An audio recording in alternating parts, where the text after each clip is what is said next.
right. Well, we'll get going on this because there's a lot to unpack right now. Live on the Voice of College Football page, Paul Van Wagner, Mike McDaniel, Andrew Alex. We're on the Virginia Tech page only, so if you do decide to jump on and whatever, retweet this out for us so people know that we got this thing going on today, because obviously the big breaking news is that Tiger Woods going to talk to the media for the first time. Starting right now, actually. Javi Baez has signed with the. No, that's not. Oh yeah, Brent Pry gonna apparently be the next head coach at Virginia Tech, guys. We kind of got wind of this yesterday. A little bit had trickled out. Andrew and I had talked about it privately here in the ESPN Blacksburg studio. I think, Mike, you may have been texting with us a little bit on this also. But Pete Thamel's reporting it now. It seems like it's going to be a done deal. Earlier this morning on Packer and Durham, Andrea Adelson was like, this might not be good for Virginia Tech. They can't seem to find their coach. And then all of a sudden, bam, the news falls. Brent Pry is where we're at. Mike, I'll start with you. I guess just kind of overall thoughts on this. I mean, he's not the guy I thought that Virginia Tech was going to hire, but that doesn't mean he's the wrong guy either. There are a lot of boxes that he checks, right? He has coached at Virginia Tech before in the 90s. He was a graduate assistant under Bud Foster. I get that was a long time ago, but he does have some familiarity with Blacksburg. He is a really, really good defensive coordinator. I mean, Penn State's defenses, and Paul, I know I don't need to remind you, being a Michigan fan, but yep. Penn State's defenses are unbelievably good, and they have been now for quite some time. He coaches a really, really good defense at Penn State. If you want a guy to kind of instill the Virginia Tech ideals on the defensive side of the football and the identity of the football program, kind of hearkening back to the way Bud Foster used to coach, Brent Pry coaches a really aggressive attacking defense at Penn State. And that's something that's going to be evident, I think, in who he selects as his new defensive coordinator. They are going to the staff, I think, is going to be really important with this hire. Clearly, Pry is a first-time head coach. This is a hire that's not without risk. But again, there are a lot of things to like. Really good defensive coach. He is James Franklin's top assistant at Penn State. James Franklin has had a lot of success, obviously, at Penn State. A lot of that has had to do with the fact that he's recruited and out-recruited many schools on the East Coast, and even more recently, most schools nationally. Penn State's going to have a top 5 recruiting class in 2022. This is a really good hire for recruiting Virginia. Brent Pry has proven that he's done that. He is one of Franklin's top recruiting assistants as well. So it's not only an on-field coach, he's a very good recruiter. If you look at some of the guys that James Franklin has recruited and Brent Pry has been the primary recruiter for on his staff, a lot of those guys are from Virginia and from Northern Virginia specifically, an area where Virginia Tech has not done very well recently under Justin Fuente. So I think this is an immediate boost to in-state recruiting for Virginia. I think it's an immediate boost to recruiting in general for Virginia Tech. I think the staff will be really, really important with this hire. Who is he going to hire to run the offense? That's my biggest question here with this hire. And then what is he going to be like as an overseer of an entire program? We don't know the answers to that. So this hire is not without risk, but on the surface, there's also a lot of things to like with this hire. It's under the radar. It's very Whit Babcock, like to make this hire a guy that nobody's really expecting that could turn out to be a pretty good coach. I know Penn State fans think very highly of Brent Pry. Mm-hmm. I have a couple of friends that have gone to Penn State. I have a couple of friends that have close friends that have gone to Penn State who have said the same thing, that Brent Pry is a really, really good coach, and they knew they were going to lose him soon as a head coach. Pry is in his early 50s, so again, a little bit older than Justin Fuente, certainly, but I think he's only 50 or 51. So,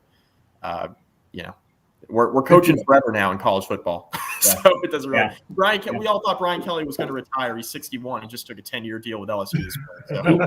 He can be the coach for the next 20 years, and no one will bat an eye at it. Andrew, your thoughts? Well, I mean, what's evident here is that Whit Babcock's not going to be pressured, and Whit Babcock's not going to allow the fan base to make the hire for him. You look back at our good friends over at Tech Sideline. They held a poll, and that poll was pick your top 3 options for Virginia Tech's head coach. A lot of candidates on there. 2,500 some odd voters, all TSL subscribers. Brent Pry coming in dead last out of over 15 candidates, receiving just 41 top 3 votes out of 2,600 and some odd voters. This is a guy that was under the radar, but at the end of the day, if you're with Babcock, you got to make adjustments. Like you said, Paul, Andrea Adelson said it herself earlier on Packer and Durham. This may not have gone the way that Virginia Tech thought it was going to. And quite frankly, when Justin Fuente was fired, or, essentially they mutually parted ways, but he was essentially fired 2 weeks ago, the landscape of college football in terms of the coaching carousel, job openings, looked a heck of a lot different than it did now. And when you have guys like Billy Napier, ultimately going to Florida, when you have guys like Dave Clawson, who may never have truly been interested in the first place, that could have been some agent work trying to get him a long-term extension at Wake Forest. That obviously eventually happened. When you have guys like Matt Campbell at Iowa State that are either A, content staying put in Ames, Iowa, or B, using the job openings that are going to come as a result of the turbulence that'll result from Notre Dame, of LSU, of coaching spots that are going to open up. Virginia Tech just quite frankly wasn't on that 1A list. So It comes down to fit.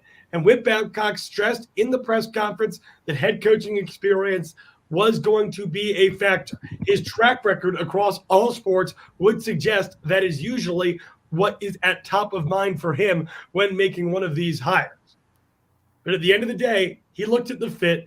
He said recruiting in the area is going to be a big factor. And like Mike mentioned, not just recruiting future pros in general, like Micah Parsons, but guys like Devin Ford, guys like Yeser Gross-Matos, who was a second-round pick for the Carolina Panthers just a few years ago, guys like Shaka Toney, who ultimately ended up in the NFL. Brent Pry has been one of the premier figures on the recruiting trail in the Mid-Atlantic for the better part of the last 5 years. And if you hate this, I ask you a question. What would you have thought of Charles Huff? Because the difference essentially between Charles Huff and Brent Pry is 1 7-5 season at Marshall University. Bingo.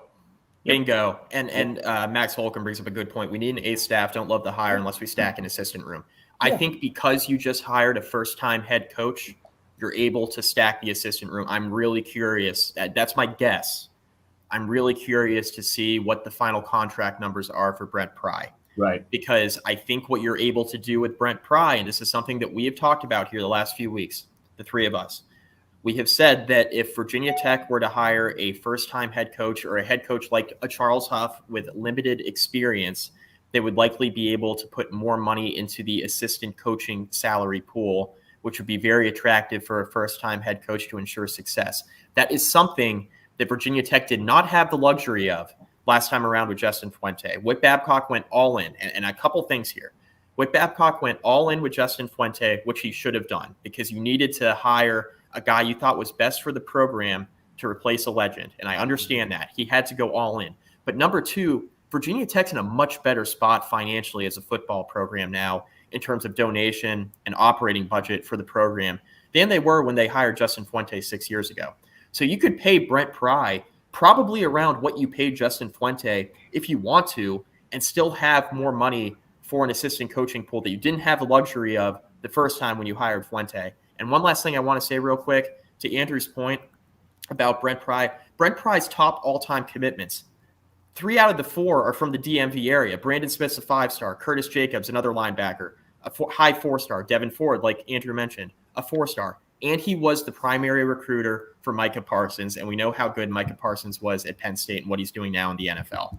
I mean, Brent Pry can absolutely recruit the hell out of the DMV area, and he can relate to some of these top guys that Virginia Tech has not been able to get. I think this is a very good recruiting hire. I think the staff is going to be extremely important to ensure success of Brent Pry. But there is a lot to like here. And for everybody advocating for Charles Huff, Andrew took the words right out of my mouth.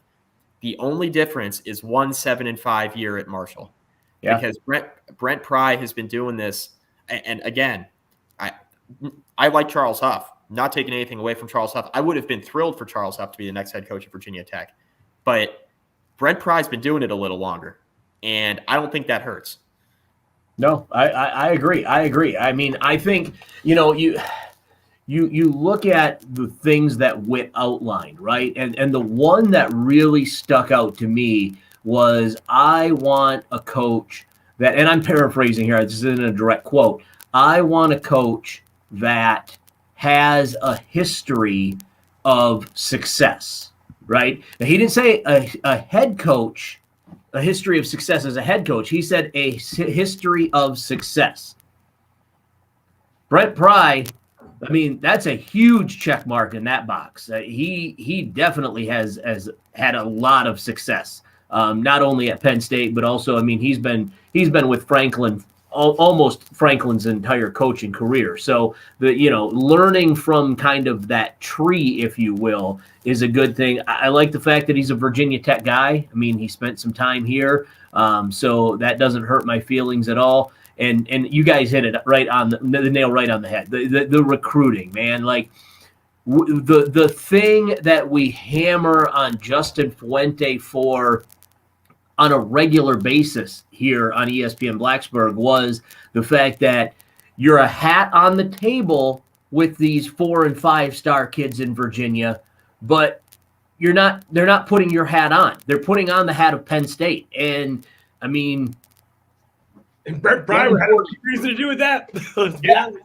Yeah, exactly. So, like, give me that. Give me all of that. Like, I want the coach that's going to be out recruiting. I want the coach that's going to wrap. We talk about putting a fence around Virginia. Like, Brent Pry could be that guy. Now, I do agree. We do have to see what he ends up with staff-wise, and who he decides to keep here. I mean, I think a lot of people really want to see him keep J.C. Price. Yeah.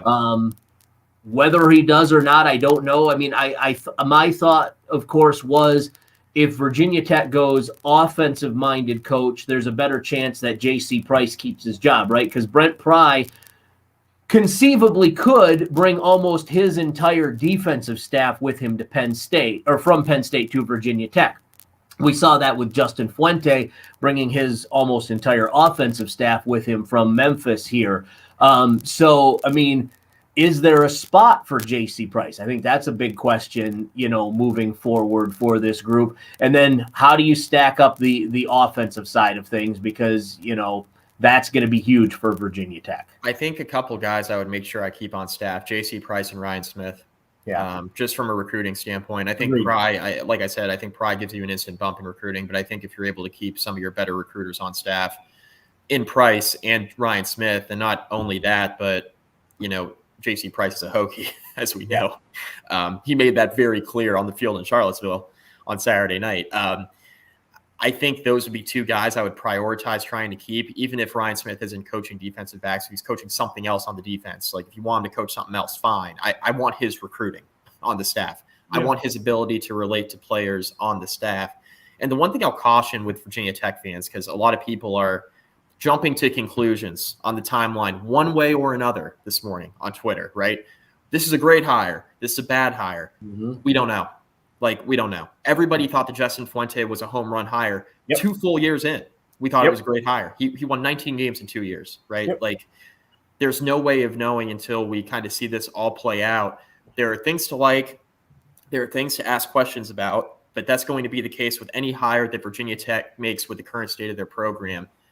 But I do like some of the things on the surface, though, with Brent Pry. If you're going with a first-time head coach, I mean, there's a lot to like there. Like, get a really highly skilled defensive guy. Get yourself a guy who knows how to recruit, period, let alone the state of Virginia. The staff's going to be so crucially important on the offensive side of the ball. Can't emphasize that enough. Not too concerned about the defense. No. I have some concerns about the offense just because I don't know yet. I don't know who the hires are going to be, but it'll be interesting to see how he fills out the staff. Well, the good news is with Brent Pry, a guy who has been on James Franklin's staff, both in the SEC at Vanderbilt and now at Penn State for a number of years, he's going to have those big-time Power 5 football connections that Justin Fuente didn't quite, frankly, have. We're not going to see a situation where you're going to end up with an offensive coordinator in Brad Cornelson who had never actually called plays even at the Group of 5 level. I think he'll be able to leverage those connections with a bigger staff salary pool than Justin Fuente was given and, hopefully create a well-rounded program that, plays to his strengths, but also make crucial hires that maybe, kind of coat his weaknesses. He's not an offensive guy. Like you said, Mike, all eyes are going to be on that offensive coordinator hire, really how that offensive staff plays out. And I don't know who the hires are going to be on offense, right? Like, I don't know enough about the Brent Pry coaching tree to know. And this is all broken this morning. I'm sure I'll be more well-read on it this afternoon. But as of this morning, I don't know who the hires are going to be on the offensive side of the football. Like, that's a huge question. That's something that Pry's going to have to answer. That's something that, quite honestly, Whit Babcock probably assured Brent Pry of when he took the job. Like, what kind of pool am I going to have to hire my assistants, right? That was probably a big question that Brent Pry wanted answered because he is one of the top assistants in the Big Ten, right? So it's no secret that he's probably had other opportunities before to jump and has selected not to do that. He's probably had, opportunities that he's looked at and almost taken right before. And maybe there was some make or break questions in an interview. Whatever Whit Babcock told him, he was confident in, and 51 years old, that he was going to be able to have his first head coaching experience be a successful one. So let's see what the staff is. Let's see what the assistant coaching pool is. Those are numbers that'll start to filter out. As usual, David Teal and those guys will have it. They're the ones that always get that information. So we'll figure that out pretty quick. I'm kind of looking right now at the Penn State football coaches and the assistant coaches specifically, and I'm not seeing any names that jump out at me. Like, I don't see him bringing Mike Yurcich with him, right? Like, I don't think that's going to be a thing. So I don't know that the offensive the offensive coordinator, maybe possibly, I don't know a whole lot about Taylor Stubblefield, but he is the offensive recruiting coordinator and the wide receivers coach at Penn State. He was so good at Purdue as a receiver. Yeah. Oh my God. He was so good as a player. So, that could be a potential name to look for. I don't know. I'm just kind of spitballing names, but at this point, I don't know that his OC comes from Penn State. I would be surprised if it did. It'll be interesting to see, though, where that person comes, because I think, Mike, you already mentioned it, right? Defensively, this will be fine, right? Honestly, Pry could keep the defensive staff that we currently have at Virginia Tech, and this would be fine. The question is on the offensive side of the ball. Who do you bring in to be your OC? And do you have to tab that person as maybe, associate head coach or something like that in order to entice a big name into the mix? I agree with you, and this ties in. This is from David Teal, as I literally just said. David Teal gets this information before everybody else. So yeah. David Teal says, to complement recent facility upgrades, expect Hokies to markedly increase assistant coaches' salaries and recruiting infrastructure. Brent Pry was among two coordinators who emerged in this search. Sources expect him to retain J.C. Price. So David Teal gets all the info. That's why he's a Hall of Famer. Yep. He pays to be the legend. He gets the information. You look at his time at Penn State. We have our guy Gavin here with the comment. Penn State fans are sad to see this guy go because if you watch Penn State football over the course of the last few years, at times those offenses have been lackluster at best, and they've been able to, remain at the top of the college football world in that conversation at times because Brent Pry's defenses were solid enough to keep him afloat. Right. Again, it comes down to this offensive coordinator hire. How is this staff built out? Everyone, like Mike said, is going to rush to judgment one way or another. This is a solid hire. This is a guy that has a chance to be successful And the decisions that are made over the course of the next month and a half are going to give us an idea of what that roadmap looks like. Even that opening press conference is going to give us an idea of what Brent Pry's vision looked like. Because at the end of the day, if Billy Napier, the big, hot, everyone wants him candidate was off the table, if an experienced guy like Dave Clawson was off the table, and Witt was kind of forced to go to options B, C, and D, maybe, the interview process, the conversations that were had with Whit Babcock probably carried more weight than they would if a more nationally relevant candidate was, available at the top of the list and wanted to come to Virginia Tech. He looked at a number of coordinators in play, and Brent Pry impressed the most. Let me throw a name out there to you guys just to chew on. Steve Ensminger, offensive coordinator at LSU, not going to probably be the offensive coordinator at LSU in about 24 hours if everything if he still is. Maybe now. Yeah, maybe even right now. That's a decent one. If you look at, so right now I'm on SaturdayDownSouth.com. I want to make sure I give them credit for this. They have a list of the top 25 offensive coordinators in the nation right now. Ensminger is currently sitting at number 19. So, you're not talking about like Lincoln Riley, Ryan Day are on the list, Mike Leach, Dan Mullen, Mike Norvell. Like, you're not talking about those guys, right? You're not talking about guys that you can't potentially pull. But at 19, Graham Harrell, 22, the OC at USC, also potentially a name to watch out for. I know people are messaging us about Joe Moorhead here.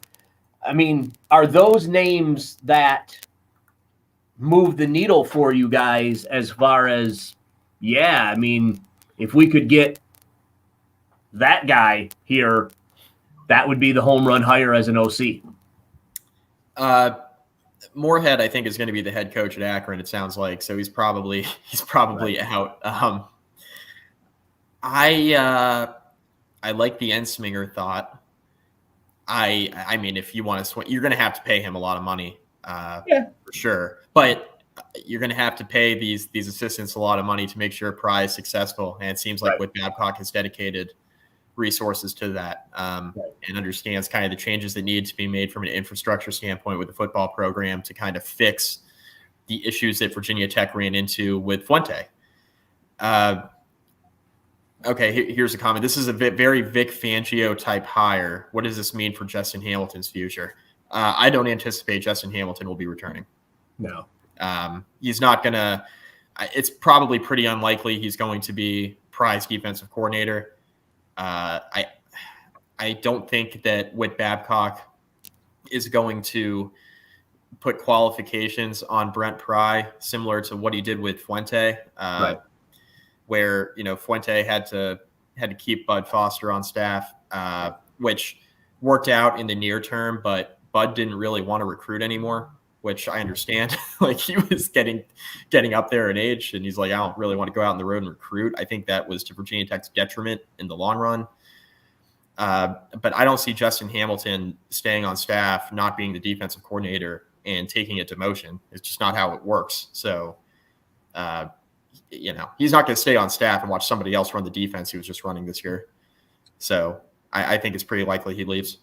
I mean, Justin Hamilton maybe didn't do enough to be the indisputably retained defensive coordinator for Virginia Tech, but he probably did enough to guarantee at least something close to a Power 5 defensive coordinator job down the road. It's just part of his coaching journey.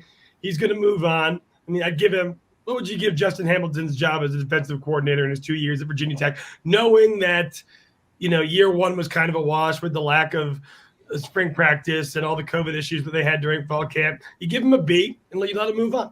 Yeah, I'd say I'd give him probably a B. And, look, the one thing you can point to, Andrew and I mentioned this on our podcast, on the Hook Hangover podcast last night. We mentioned this, and it released this morning. So our now irrelevant podcast. Yeah, we're now recording another one at lunchtime. So good. That quickly dated. The one thing that we mentioned regarding Justin Hamilton was, if you were to make a list of things that had gone right for Virginia Tech this year, Justin Hamilton's second half adjustments would be on that list. Tech didn't always start the games the right way, but it's indisputable that Justin Hamilton's halftime adjustments were pretty solid all year. So he's going to have an opportunity somewhere else. I mean, I don't know if he'll be a Power 5 coordinator right away, but he'll have more opportunities. He'll be a head coach someday, Paul. I know you've been on that. You've been on that pedestal for a while, and I agree with you. I mean, I think here's the deal, right? Like, the Hokie Nation, my message to you would be this: don't fret about Justin Hamilton. Justin Hamilton will land on his feet. You guys were saying B. I was going to say a B+. I think, it's one of those deals where you almost totally have to throw last year out because of all the COVID issues and not being able to have spring practice and not being able to implement things. But, now you look at, if you just look at this year as a standalone, I mean, the numbers don't lie. They go from, I want to say, and I'm spitballing here, I want to say they gave up like 34 or 35 points a game last year, and it's down to like 22, so I mean, that number alone right there tells you that Justin Hamilton is going in the right direction. He'll be fine. And so will most of his staff. The rumor, I guess, is J.C. Price and where was it here now? Hang on. The Hokie Twitter is going absolutely bananas. Yeah.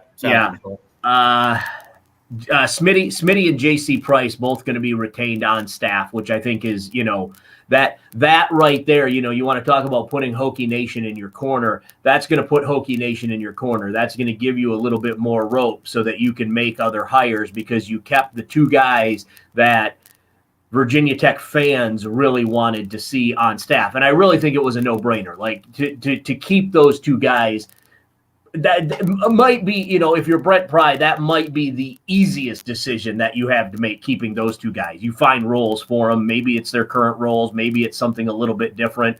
Who knows, but that could be. I want to throw one more name out to you guys, because, again, as I'm scrolling through SaturdayDownSouth.com's article, I stumbled upon this one, and I want to watch Andrew's reaction when I say David Cutcliffe, offensive coordinator. I know he's older, but you know what, Paul? I wouldn't be terribly uninterested. My question would be, is that something that David Cutcliffe himself would be interested in? Sure. I mean, he's an older gentleman at this point. I mean, obviously, he's got the track record. He turned around Duke. He coached both the Manning brothers at the collegiate level.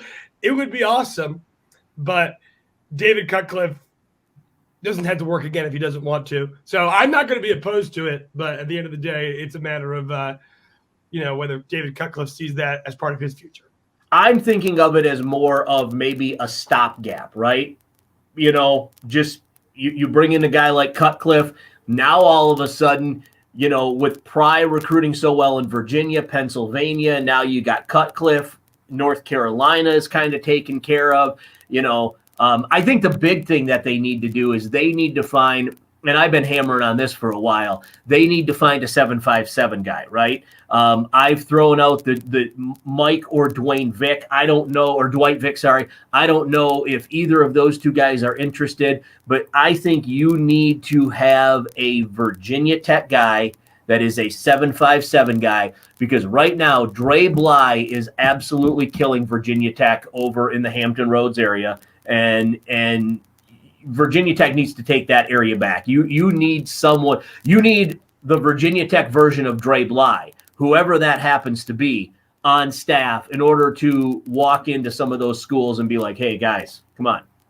I guarantee you it will no longer be as easy for Dre Bly. I don't know if that necessarily means he won't certainly recruit well in the 757, but it will no longer be as easy as it was under the previous coaching staff. That's for sure. Yeah. Is there a chance that Virginia Tech makes a move on Dre Bly himself? I mean, and also is Dre Bly's a North Carolina guy. That's true. He is an alum. Yeah. He is an alum. That's tough. Yeah, I don't see that. I mean, I wouldn't be as a Detroit Lions fan, I wouldn't be opposed to Dre Bly coming to Virginia Tech. I'd be good with that, but I don't see that happening. I think it's going to have to be, like I said, I keep throwing out Dwight Vick, and I don't know if Dwight's even interested in something like that. But, a guy like Dwight Vick, who just eats, sleeps, breathes, bleeds, pees Virginia Tech.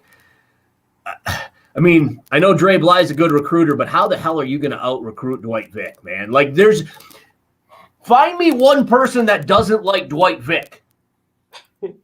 There's nobody. We're still looking because you're going to be looking for a while. Yeah. I mean, I love Dwight as much as the next guy. I think Dwight should have a formal role, but I mean, at the end of the day, are they going to put Dwight in what position is Dwight Vick going to coach? O-line. Does he have collegiate coaching experience? Does it matter? I'm not opposed to it. I'm just kind of going through wit's head here. And ultimately, at the end of the day, this is going to be up to Brent Pry. Right. So it's Brent Pry's call. But again, I would hope that part of the conversations that he had with Babcock that led us to this point where Brent Pry is going to be the next head coach of Virginia Tech included a vision of how they're going to reclaim the Commonwealth of Virginia from a recruiting standpoint. Because again, and I know everyone wants to poo-poo and laugh at North Carolina because they're recruiting so well in Virginia and in North Carolina, and their results so far have been 6-6. 1, are we all forgetting that they went 8-2 last year and went to the Orange Bowl? 2, as they keep recruiting, it eventually will work. There are, with the exception of Miami, there are very few examples of recruiting at that level so far ahead of your immediate competition and not eventually sustaining success. In the ACC Coastal, the most, what should be, wide open division in all of college football, if North Carolina continues like this, they will dominate. I'm sorry, but it's true. Yeah. The one thing I'll mention is we've seen Mac Brown recruit at this level before, and we've seen it fail before at a different school. So it's not like he doesn't have a track record of doing this. It took Vince Young to win him the national championship, and they had a great team that year. It wasn't just Vince Young, but it took a generational college quarterback to win that national championship, which is honestly what it takes now. That's what it takes. I mean, evaluate the college football landscape. A big reason why Notre Dame has not been able to get over the hump and win a national championship is because they haven't had that type of quarterback. Like, look at the teams they've gone up against in the college football playoff. They have not had that quarterback to get them over the top. Like, Ian Book holds multiple records at Notre Dame as a passer. He is one of the most decorated quarterbacks in school history. Nobody is going to mistake 3-star Ian Book for a 5-star Bryce Young at Alabama, right? So, not that Sam Howell wasn't that guy. Sam Howell's had a great career. I love watching Sam Howell play. I think he's a great quarterback. Mac's got to find that generational guy. Howell's really good. Is he generational? Right. So, I mean, Mike, I'm not talking about winning national championships. I'm talking about winning the ACC Coastal. It's a sliding scale. And Mac Brown from 1998 to 2009 finished in the top 10 all but 2 years, and in the 2 years that he didn't, it was a top 15 finish. Yeah, I agree. You should be able to win the Coastal. Yeah, with a top 10 recruiting class, or even if you can stay within the top 15, and he's dominating the Commonwealth of Virginia, the flowers will come. I promise. The goal is to prevent that from happening, just like Mac Brown and his staff stymied the success that Virginia Tech had recruiting in North Carolina when he took over for Larry Fedora a few years ago, essentially cutting off the only pipeline that Virginia Tech had created, and that's how we ended up in the 70s. Yeah, it's got to be better than that, right? Caleb brings up a good point, guys. What about Adam Lechtenberg? I mean, we've seen him recruit okay. He's had some success with the running backs. Is Adam Lechtenberg a guy that you see Brent Pry keeping at Virginia Tech? Shout out Caleb, man. He's always interacting with me on Twitter. Shout out Caleb. Same, great guy. Adam Lechtenberg, I think, would be a good guy to retain. Yeah. A lot of people made fun of that hire for Fuente when he elevated him to running backs coach. He's like, yeah, he's got no running back experience. Right. It's like, I don't really care. He's one of the best recruiters on the staff. Who cares? You find jobs for those guys, right? I mean, they've been around enough football teams to be able to coach X, Y, and Z. He's not a high-level recruiter. A high-level coordinator. You're not asking him to run your offense or run your defense. you're asking him to be a position coach and recruit his ass off. Like Lechtenberg has done that, and Virginia Tech's running backs have been good. I think if you're pointing, passing out blame, there'd certainly be more blame on Brad Cornelsen than Adam Lechtenberg for lack of running back production in 6 years under that staff, right? So, yeah, I mean, I'd consider keeping Lechtenberg. Does he have any desire to stay? I don't know. That's a whole other question. But that is one guy on the offense I could foresee staying for sure. I mean, there aren't a lot of guys on the offensive side, right? But if you had to pick one, that's probably my pick. JW, yes. JW, yes. That's the easiest. That is the easiest question that we will answer today. Yes. I hope so. I texted Jimmy Cleveland this morning. Sources tell me that I hear that this is going to be a co-head coach thing with Korn, and he said, "I will kill you." Yeah, Brad Cornelsen will be out. Unfortunately, I think one of the real success stories of the Justin Fuente era has been the work that Vance Weiss has done. But I envision him with all these new staffs being created, across Power 5. I think he could get a relative promotion based on, the work that he's done with the offensive line at Virginia Tech. Yeah.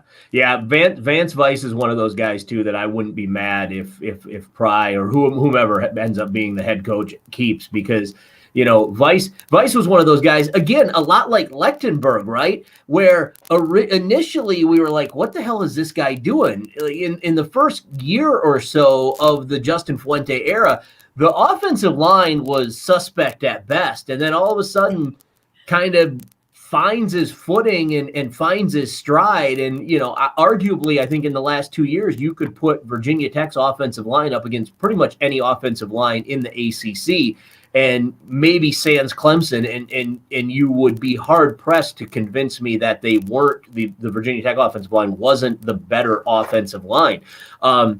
So Vance Weiss is another one of those guys where, I mean, if they decide to retain him, I wouldn't be mad about that. That's for sure.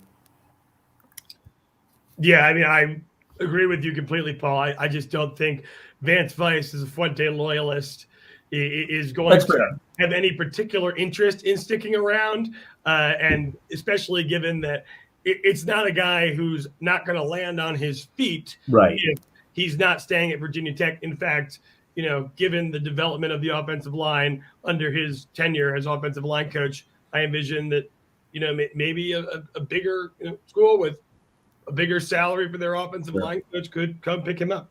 At this point, I don't know that being a Fuente loyalist gets you a whole hell of a lot. If Fuente were to go, all it gets you is a new job if in a landing spot if Fuente lands somewhere else. That's all I was going to add there. Like, I think Weiss, if you had to point to like two guys who would absolutely follow Fuente like into the abyss, other than Cornelsen, it would be Weiss and Shebest. Like, those are the two who I'm thinking in my head. Like, those are two guys who are following Fuente wherever he goes. Cornelsen probably falls into that category too. The question now is, after everything that's happened and transpired, all the stories that have come out, does Fuente want to do that, and does his new job let him do that? Like, bring Cornelsen with him. I mean, quite frankly, if you're Justin Fuente, this coaching carousel stuff, all the jobs that are coming open really played to your favor. I'm now seeing a number of jobs that are either open or look to come open that Justin Fuente would be a good fit in. I'm talking about Louisiana Tech. I'm talking about the possibility there at North Texas. I think that the chances of Justin Fuente being a Power 5 coach in 2022 today are significantly higher than they were 2 weeks ago. Yeah, I think he's going to end up at a group of 5, probably like a Texas group of 5 school or something like that. All right, Mike, I know you got to get, so let's wrap this thing up real quick. One last name that I just want to throw out there for funsies, and anyone that listens to us on a regular basis, you'll know where I'm going with this. Guys, should Brent Pry bring Chase Muma on staff? Absolutely. Bring him home. Bring him home. Okay. All right. Good enough. Mikey, tell the people where they can find you. And I know you're going to be all over the place over the next 24 hours. At Mike McDaniel SOS on Twitter, easiest way to find me. Sons of Saturday, National College Football Podcast, Hokie Hangover Podcast, Basketball Conference, the ACC Football Podcast, sonsofsaturday.com. Andrew. Hokie Hangover Podcast, Inside the Tunnel Podcast with VT 24/7 Sports, and On the Drive with Paul.